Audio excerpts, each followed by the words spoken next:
السلام علیکم ورحمۃ اللہ وبرکاتہ۔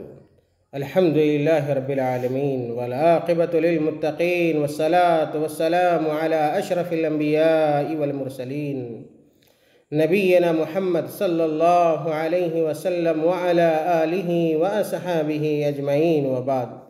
محترم ناظرین، ایک شخص علامہ عبدالعزیز بن باز رحمہ اللہ سابق مفتی عام سعودی عرب کے پاس آیا اور اس نے یہ سوال کیا کہ کیا ایسے شخص کا ذبیحہ کھایا جا سکتا ہے، یعنی ایسے شخص کا ذبح کیا ہوا جانور کھایا جا سکتا ہے جس کا عقیدہ معلوم نہ ہو اور جو حرمت معصیت جاننے کے باوجود گناہوں کا ارتکاب کرتا ہے، اور جس کے متعلق یہ معلوم ہو کہ وہ غیر ارادی طور پر جن کو بلاتا ہے۔ یہ سوال اس شخص کا تھا جس کا جواب ابن باز رحمہ اللہ نے دیا کہ ایسا شخص جس کے متعلق یہ معلوم نہ ہو کہ وہ شرک کرتا ہے اور وہ مسلمان ہے، لا الہ الا اللہ محمد رسول اللہ کی گواہی دیتا ہے اور اس سے کوئی فعل کفر سرزد نہ ہو تو اس کا ذبیحہ حلال ہے۔ ہاں، البتہ جب اس کے بارے میں یہ معلوم ہو جائے کہ اس نے کسی شرکیہ فعل کا ارتکاب کیا ہے، جیسے جن کو یا مردے کو پکارنا، ان سے مدد طلب کرنا، تو یہ شرک اکبر کی قسم ہے اور ایسے شخص کا ذبیحہ نہیں کھایا جائے گا۔ یعنی ایسا شخص اگر جانور کو ذبح کرتا ہے تو اس کا ذبیحہ حلال نہیں ہوگا۔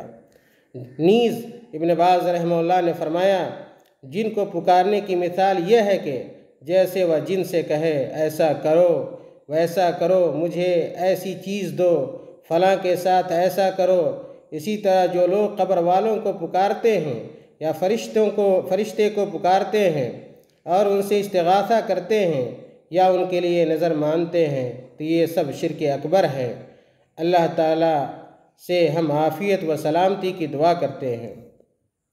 ایک گنہگار انسان اگر معاصی کو حلال نہیں سمجھتا ہے اور شرعی طریقے پر ذبح کرتا ہے تو اس ذبیحہ کا کھانا حلال ہے، لیکن جو شخص معاصی کو یعنی گناہ کو حلال سمجھتا ہے تو اسے کافر تصور کیا جائے گا، جیسے کہ وہ زنا کو حلال بنا لے یا شراب، سود، والدین کی نافرمانی، جھوٹی گواہی یا اسی طرح کی ایسی چیزوں کو حلال تصور کر لے جن کی حرمت پر مسلمانوں کا اجماع ہے۔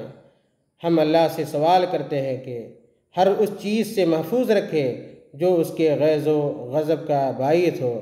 اللہ تعالیٰ سے دعا ہے کہ اللہ تعالیٰ ہمیں اور آپ کو صراط مستقیم پر گامزن رکھے اور جب تک اس دنیا کے اندر زندہ رکھے توحید پر قائم و دائم رکھے، سنت کی اتباع کرنے کی توفیق عطا فرمائے۔